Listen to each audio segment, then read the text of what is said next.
الحمد لله رب العالمين، والصلاة والسلام والتكريم والتعظيم على سيدنا محمد سيد الأولين والآخرين، وعلى آله وأصحابه وأتباعه وأولياء أمته أجمعين إلى يوم الدين. خوشک و برای ایماندارم، السلام عليكم ورحمة الله وبركاته. برو پێشوازی کۆتایی مانگی ڕەمەزانی پیرۆز ئەڕۆین، دەشەوی ئەخیری مانگی ڕەمەزانی پیرۆز کە هەمووی خێر و بەرەکاتە بۆ ئومەتی پێغەمبەری نازدار صلی الله عليه وسلم، پڕ لە تایبەتمەندیە بۆم ئومەتە نازارە. لەو تایبەتمەندیانە ئەوەیە کەوا ئەم ئومەتە نازارە پێویستە خۆیانی بۆ ئامادەکەن و هەوڵ و کۆشی زۆری تیادا بدەن، چونکە پێغەمبەرەکەمان سەڵات و سەلامی لەسەر بێ، خوای تەبارەک و تەعالا بە مەعسوومی خەڵقی کردووە و دروستی کردووە، هیچ تاوان و گوناهێکی نەبووە. لەگەڵ ئەوەیشا کانە یەجتەهید بالعەمەلی فیها، ئەم پێغەمبەرە نازدارە صلی الله عليه وسلم بە شێوازێک خۆی تیا ماندووە کرد. کاتێک ئەسحاب سەیرانە کرد کە ئەم پێغەمبەرە نازدارە لەم دەشەوی ئەخیری مانگی ڕەمەزانە ئەوەندە خۆی ماندووەکە، لە باقی مانگەکانی ترا بەو شێوازە نەبووە پێغەمبەری خوا صلی الله عليه وسلم، چونکە کاتێکی زێڕینە و فرسەی تەمەنە. بۆیە پێغەمبەری خوا صلی الله عليه وسلم كان يجتهد في العشر الأواخر ما لا يجتهد في غيرها أو كما قال. وهروها هرب وشونا واستا پیغمبر نازدار صلى الله عليه وسلم إذا دخل العشر شد مئزره وأحيا ليله وأيقظ أهله متفق عليه. أم پیغمبر نازدار نقبس خوي بلكو كاتيك وأم دشوي أخيري مانجي رمضان هات شواني قدري پر قدر. أم پیغمبر نازدار وكو چون كسيك بۆ سەفەرێک چاک خۆی ئەپێچێتەوە، شەددە میئزەرە، ئاوا پێغەمبەری خوا خۆی تۆکمەیە کرد و خۆی ئامادەیە کرد و ئیعتیکافیە کرد لە مزگەوتە، بەو واتاییتر نەچووە دەرەوە، خەریکی عیبادەت بوو و خەریکی خواپەرستی بوو، قەتعی خۆی ئەکرد لەگەڵ هەموو شتێکە، تەنها لەگەڵ پەروەردگارە بەینی خۆی و خوای تۆکمەیە کرد و بە قووەتە کرد و مناجاتیە کردن. پێغەمبەر نازدارە شەوەکانی قەدری زیندووە کردەوە، بەوەی شەوە ناوەستا ئەهات ماڵ و منداڵەکەی خەبەرە کردەوە، ئەی فەرموو لەم شەوەدا غافڵ مەبن،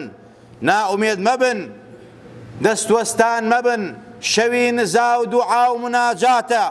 لە خۆتانی مەکەن. پێغەمبەری نازدار صلی الله عليه وسلم ئەوەندە بەلایەوە گرنگ بووە، ئەوەندە بەلایەوە مهم بووە، بۆیە ئومەتەکەیشی بە ئومەتەکەیشی ڕاگەیەنێ کە ئاگادار بن ئەم کات و ساتانە کات و ساتی زێڕینە تەمەن ئینسانە. ئینسان ئەگەر نەفحەیەکی بەرکەوێ و ڕەحمەتێکی خوای بەرکەوێ، لەو شەوەدا بۆ ئەبەدی ئەبێتە ئەهلی سەعادەت و بەختەوەری. ئەمە هەم کاتە پیرۆزانە، ئەم کاتە مبارەکانە هەمووی دراوە بەم ئومەتە نازدارە بۆ ئەوەی خوا لەم ئومەتە خۆش بێ، لەم ئومەتە ڕازی بێ. لە تایبەتمەندیەکانی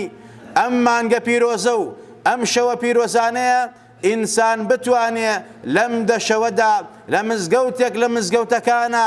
شەو و ڕۆژ نێتە دەرەوە ئیعتیکاف بکە. ئەمە سونەتی پێغەمبەرە صلی الله عليه وسلم، خۆی و ئەسحابەکانی ئاوایان دەکرد. ئەمە سونەتێکی زێڕینە،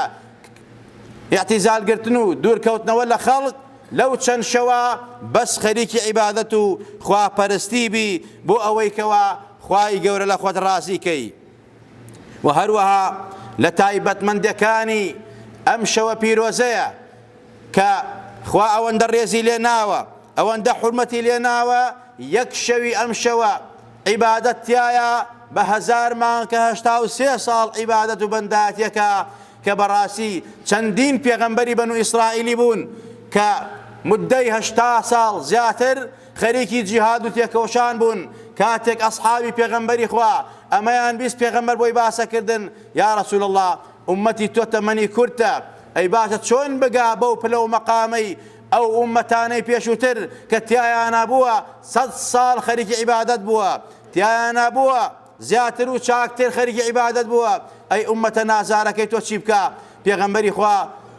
خير وستاو لباشان صورتك بوا تخواروا كباسي قدر وحرمتي مانجي رمزان شوي قدري بقدرك كافنويت أعوذ بالله من الشيطان الرجيم بسم الله الرحمن الرحيم إنا أنزلناه في ليلة القدر وما أدراك ما ليلة القدر ليلة القدر خير من 1000 شهر تنزل الملائكة والروح فيها بإذن ربهم من كل أمر سلام سلام هي حتى مطلع الفجر أي بيغمبر ناس دار يمشوي قدري بقدر ما انبتو أمتك بخشي أو قدري كواتو نازاني چيا أو قدري شويكي بهزار شوال عبادة خوا پرستيا سبحان الله تيايا نوێژی تایە خێری تایە چاکەیە تایە دڵخۆشکردنی فەقیرە هەژارێتی تایە بە هەزار مانگ عیبادەت و خێر و چاکە بۆ تۆ ئەنووسێت ئەمە تایبەتمەندی ئومەتەکەی تۆیە ئەی پێغەمبەری نازدار صلی الله عليه وسلم کە لەم مانگە پیرۆزەدا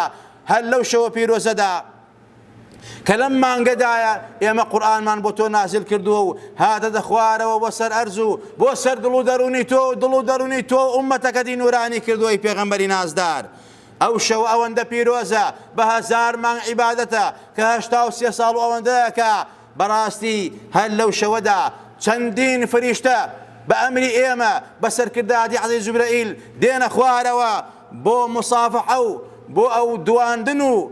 بۆ تەوقەکردن بۆ دوعاکردن بۆ ئیستیغفار بۆ ئومەتەکەی تۆی پێغەمبەری نازدار حتاکو نوێژی بەیانی ئەڵێن سەلام لەسەر ئێوە ئومەتەکەی پێغەمبەری خوا سەلامی خواتان لەسەر بێ خوا لێتان ڕازی بێ خوا لێتان خۆش بێ حتاکو بەرە بەیانی ئەمە ئەوان ئەم دوعاکەن و لە پاشان مەلەفی ئەعمال لە پێشنەوە ئەڕۆن حوزوری پەروەردگار ئەمە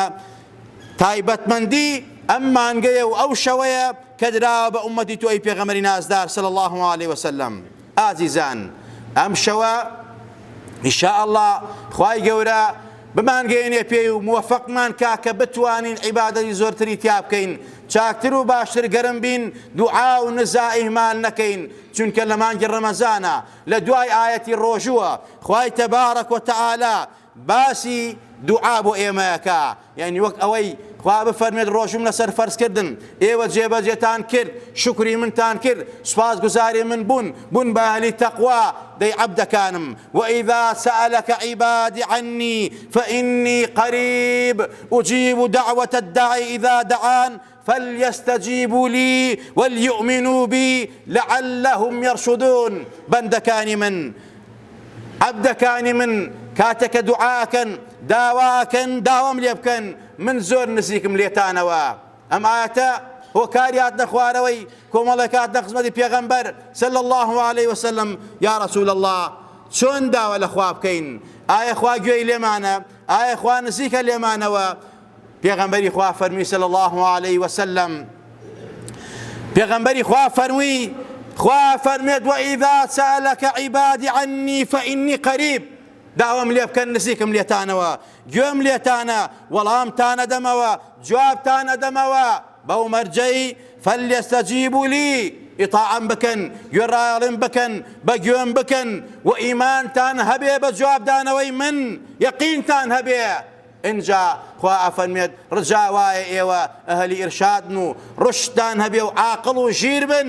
کە من خوا و خالقی ئێوەم دوعاتان قبوڵەکەم ئیمانتان هەبێ و یەقینتان هەبێ ئازیزان و خۆشەویستان کەواتە مانگی ڕەمەزان خۆی مانگی دوعایە مانگی نزایە مانگی مناجاتە مانگی ئەوەیە کەوا ئینسان لە خوا بپارڕێتەوە و داوە لە خوای گەورە بکە خوا دوعاکانی گیراکە بۆ خێر و خۆشی خۆی و ماڵ و منداڵ و ئەولادەکانی بۆیە ئەم کات و ساتە و ئەو شەوە پیرۆزانە بقۆزنەوە بە دوعا بە نزا دایکی ئیمانداران فەرمی یا رەسوول الله لەو شەوەدا چی بڵێن و چۆن بکەین و داواکانمان چۆن بکەین پێغەمبەری خوا فەرمی قولی اللهم إنك عفو كريم تحب العفو فاعف عنا اللهم إنك عفو كريم تحب العفو فاعف عني خوایا تۆ خاوەنی عەفوی خاوەنی لێبوردنیت عەفوت خۆش ئەوێ خوای عەفوم کە وەلەماو زانایان ئەفەرمون ئەم دوعا زۆر مستەجمیعە معنایەکی زۆر داگرندەی تایە، زۆر شامل و زۆر کامیلە، دوعایەکی زۆر بەهێزە ئینسان بیکە خێر و خەشی دنیا و قیامەتی تایە. خوایە تۆ خاوەنی عەفوی عەفوم کە یعنی صیحەت و عافیەتم پێ بەخشە لە دنیا، خوایە لە قیامەتە صیحەت و عافیەتم پێ بەخشە، خوایە تۆ لێم رازی بە، خوایە لێم خۆش بە، خوایە خێر و خۆشی دنیا و قیامەتم بەرێ. ئەمە بۆیە ئەم دوعای فێری دایکی ئیمانداران کرد، دایکی ئیمانداران زۆر بیکە. و هەروەها ئەو کەسەی کە ئەم دوعاکە وەک چۆن پێی خۆشە خوا عەفویکە، صیحەت و عافیەی باتێ لە دنیا و لە قیامەتە، ئەبێ ئەو کەسە خۆیشی مەرتەبەی عەفو جێبەجێکە، بە مەرتەبەی عەفوا تێ بپەڕێ، لە خەڵک ببورێ، دڵی پاکاتەوە، چونکە خوا ئەفەرمێت خذ العفو وأمر بالعرف وأعرض عن الجاهلين. ئێوە بەڕاستی عەفو بگرنە بەر، ومن عفا وأصلح فأجره على الله. کە تۆ لە خەڵ نەبووری عەفوت نەبێ، خوای عەفوت ناکە، خوای لێت خۆش نابێ، خوای لێت ڕازی نابێ، دوعا و نسات قبوڵ ناکە. بۆیە ئەتەوێ خوا عەفوتکە، لە خەڵک ببورە، گەردنی خەڵک ئازادکە، دڵت پاککەرەوە بۆ ئەوەی خوای تەبارەک و تەعالا لێت خۆش بێ. خوا ئەفەرمێت ئێوە عەفو بگرنە بەر، عەفو بکەن و ئەمر بە چاکە بکەن، واز بێن لە کاری جاهیلانە و نەزانانە، حقد و بغض واز لێ بێنن. عەفو کە صیفەتی منە، داوایەکەن بیکەن منی عەفوتانەکەم، منی لێتان خۆشە بم. زۆر لەم کات و ساتە و لەم مانگا و بەتایبەت لەو شەوە وەک پێغەمبەری خوا فەرمووی زۆر چوار شت بڵێن، دوانیان خوا لە خۆتان ڕازیەکەن، دوانیان بۆ خۆتانە و پێویستانە، ئەو دوانەی خوا لە خۆتان ڕازیەکەن زۆر بڵن ئەشهەدو ئەن لا ئیلاهە ئیلا الله وأشهد أن محمد رسول الله، وزۆر بڵن ئەستەغفر الله، زۆر داوای لە خۆشبوون لە خوا بکەن، ئەمە زیکری خوایە و یادی خوایە، و زۆر داوای بەهەشت لە خوا بکەن، داوای بەهەشتان کرد، داوای فردەوسی ئەعلا بکەن، زۆر پەنا بگرن بەخوا لە جەهەنەم، ئاگری دۆزەق، عەزابی قەبر پێویستانە. ئەو دوانە ذکر و یادی خوایە، خوا لە خۆتان ڕازیەکەن، ئەم دوانەیش تەلەب و دوعایە لە خوا کە خوا بتان خاتە بەهەشتەوە و لە جەهەنەم بە دوورتان بخا. یەکێک لە خواناسان فەرمووی من ئەزانم کەی خوا یادمەکە، یەکێ فەرمووی چۆن ئەزانی خوا یادتەکە، فەرمووی خوا من فەذکوڕونی ئەذکوڕکم، یادم بکەن یادتانەکەم، کە یادی خواتان کرد ماناوای خوش یادی تۆکە، خوا ڕەحمەت و بەرەکات ئەڕژێنێ بەسەر تۆدا. طوبى لمن وجد في صحيفتي استغفارا كثيرا. پێغەمبەری خوا فەرمێت سەربەرزی بۆ کەسەی طوبا و شەجەرەی طوبا بەهەشتی پانوبەرین بۆ کەسەی مژدە بێ لێی کە زۆر لە مەلەفی ئەعمالە ئیستیغفار هەیە و داوای لێخۆشبوون ئەکا. بۆیە ئازیزان و خۆشەویستان زۆر بڵێن ئەستەغفر الله، زۆر بڵێن خوایە عەفومان کە، زۆر بڵێ خوایە لێمان ڕازی بە. باقی دوعاکانی تر بۆ خێر و خۆشی خۆتان و ماڵ و منداڵ و ئەولادتان لەبیر مەکەن. پرسیایان لە حەزەتی ئیبراهیمی کوڕی ئەدهەم کرد بۆ دوعاکانمان گیران نابێ، هۆکارەکەی چییە؟ خۆ ئێمە دوعاکەین، نوێژ ئەکەین، مناجات ئەکەین، خێر و سەدەقەیەکەین.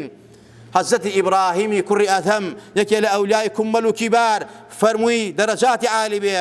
فەرمووی دەشت هەیە لە خەڵکیە هەتا ئەو دەشتە بڕێک و پێکی جێبەجێ نەکەن و واز لەوانە نێنن، بەڕاستی خوای گەورە دوعاکانتان گیران ناکە، لێشتان ڕازی نابێ. فەرمووی خواتان ناسیوە بەڵام گوێڕایەڵی ناکەن، خوا فەرمی ئەطیعوا الله وأطیعوا الرسول، ئێوە پشتی تێکەن. اینجا فەرمێت و هەروەها پێغەمبەرتان ناسیوە شوێن سونەتەکانی ناکەون، سونەت و فەرمایشتەکانی پێغەمبەرتان ئیمال کردووە فەرامۆشتان کردووە، قورئان نەخوێنن کاری پێ ناکەن، نیعمەتانی خواگەن شکری ناکەن و سپاسی خوا ناکەن، ئەزانن باشتەیە خۆتانی بۆ ئامادە ناکەن، ئەزانن دۆزەقیش هەیە بەڵام لێی ڕا ناکەن، دوور ناکەونەوە لێی، کردەوەیە ناکەن ببێتە قەڵغانتان دەبین ئێوە دۆزەخە. شەیتانتان ناسیوە، خوا فەرموویەتی ئینە شەیطانە عەدوو لەکم، ئێوە دوژمنایەتی ناکەن و دۆستایەتی شەیطانەکەن، گوێڕایەڵی شەیطانەکەن، بە گوێی شەیطانەکەن، ئەزانن مردن هەیە خۆتانی بۆ ئامادە ناکەن، مردووەکانتان ئەنێژن بە دەستی خۆتان، عیبرەتی لێ وەرناگرن، خۆتان بۆ مردن ئامادە ناکەن، خۆتان سەرقاڵ کردووە بە عیبی خەڵکیەوە و عیبی خۆتانتان لەبیر کردووە، عیبی خۆتانتان لەبیر چووە، چۆن خوا دوعاتان گیراکە، هەتا ئەمانەتان تیابێ خوا دوعاتان قبوڵ ناکە. ئەمە گلەی هەر هەمومانە بۆ خوا دوعامان گیران ناکە. ئازیزان و خۆشەویستان کەواتە ئینسان ئەبێ بەینی خۆی و خوا چاکە بۆ ئەوەی خوای تەبارەک وتەعالا دوعاکانی قبولکە ڕەحمی پێ بکە سەربەرزی کە عەفوی بکە یا ڕەبی خوا لێمان خۆش بە یا ڕەبی خوا لێمان ڕازی بە خوا عاقیبەتمان بەخێر بگەڕە خوا دوعا و طاعت و عیبادەتەکانمان لێ قبول فەرمە یا ڕەبی خوا تۆ خوایەکی بەڕەحمی خوایەکی بەزەید ئێمە خۆمان بە گوناه بارەزانین خۆمان بە تاوان بارەزانین یا ڕەبی خوایە ئیقرارەکەین بە تاوانی خۆمان خوایە لێمان خۆش بە لە باوکو دایکمان خۆش بە عاقیبەتمان بەخێر بگەڕە یا ڕەبی خوایە گیان بە ئیمانەوە بمان ژێنەوە بمان بنەوە زیندوومان کەرەوە یا ڕەبی خوایە لە ڕۆژی قیامەتشە ئەو پێغەمبەرە نازدارە لەسەر حەوزی کەوسەر بانگمان بکا و دەرمان نەکا بە دەستی مبارەی خۆی ئاوی کەوسەرمان باتێ یا ڕەبی خوا شیفای نەخۆشەکانمان بە عاقیبەتی پیرەکانمان بەخێر بگەڕە هیدایەتی گەنجەکانمان بە یا ڕەبی خوایە گیان ئیسڵاحی حاڵی خۆمان و ماڵ و منداڵمان کە منداڵەکانمان ساڵحکە یا ڕەبی خوایە منداڵنیە منداڵی ساڵحی بەرێ ئەوەی هەیەتی ساڵح نیە خوایە بۆی ساڵحکە ئەوەی هەیەتی و مەفقودە و دیار نیە خوایە بە یەکیان شاد کەیتەوە یا ڕەبی خوایە لە دەپاڕێینەوە بە ئیسمی عەزەمی خۆت شەوی قەدر بکەی بە نسیبمان یا ڕەبی خوایە تەوفیقمان بەی موفەقمان کەی بتوانین لەو شەوەدا خەڵق عەفوکەین لە خەڵق ببورین تۆش عەفومان کەی پەروەردگارە دڵمان فراوان کەی دڵمان پڕ لە ڕەحمەت کەی یا ڕەبی خوایە گیان سەلامەتمان کەی بۆ ئەو شەوەشمان بۆ سەلامەت کەی یا ڕەبی خوایە گیان لێ دەپاڕێینەوە کۆمەڵ نەخۆشدای دوعای خێریان لێکردوین یا ڕەبی خوایە گیان شیفای عاجل و پلان بۆ بنێرە زەلیلی سەر جێگایان مەکە دڵی خۆیان و کەس و کاریان خۆشکە یا ڕەبی خوایە دڵی هەموو لایەکمان خۆشکە یا ڕەبی خوایە گیان وڵاتمان کوردستانمان ئاوەدان و ئاوەدانتر کەی لە بەڵاوە باو نەخۆشی و ناخۆشی و زاڵم و ستەمکار پارێزاومان کەی یا ڕەبی خوایە بەزەی بە موسڵمانانی قودسا بێتەوە یا ڕەبی خوایە لە دەپاڕێینەوە قودسی شەریف ئەمڕۆ داگیر کراوە لەلایەن نەیار و ناعەزان و جوولەکە و گاورەوە ئەزیەت و ئازاری موسڵمانانە دەن ئیهانە بە ماڵەکەی تۆ ئەکەن بە قودسی شەریفەکەن یا ڕەبی خوایە لایەن قبوڵ نەکەی یا ڕەبی خوایە گاور و جوولەکە دوژمنی تۆن دوژمنی دینەکەی تۆن دوژمنی ئیماندار و ئینسانیەتن یا ڕەبی خوایە ئەو زوڵمە بەسەر خۆیانە بشکێنیتەوە بەسەر جێش و جاشیانە یا ڕەبی خوایە تەفرەقە و ئاژا و ناکویان تێکەی یا ڕەبی خوایە لە دەپاڕێینەوە جیهانی ئیسلامی وە شارگەیتەوە و دایکەیتەوە یا ڕەبی خوایە گیان ئەوەی کەوا بەشدارە لە خێری مزگەوتە بەعام هەموو مزگەوتێ بە تایبەت مزگەوتی ئێمە بەشدار بۆ و بەشدارە بێ یا ڕەبی خوایە بەرەکەت حاڵ و ماڵی خۆی و ئەولادیەوە بە 1 دینار و دۆلار و تمن داوەتی بەم مزگەوتە یا ڕەبی خوایە دەرەجاتی عالیکەی بیکەیتە گەشتی نەجاتی شیفای نەخۆشی دەفعی بەڵا مصیبەت دەخۆی و ماڵ و مناڵی آمین آمین أقول قولي هذا وأستغفر الله لي ولكم ولسائر المسلمين الحمد لله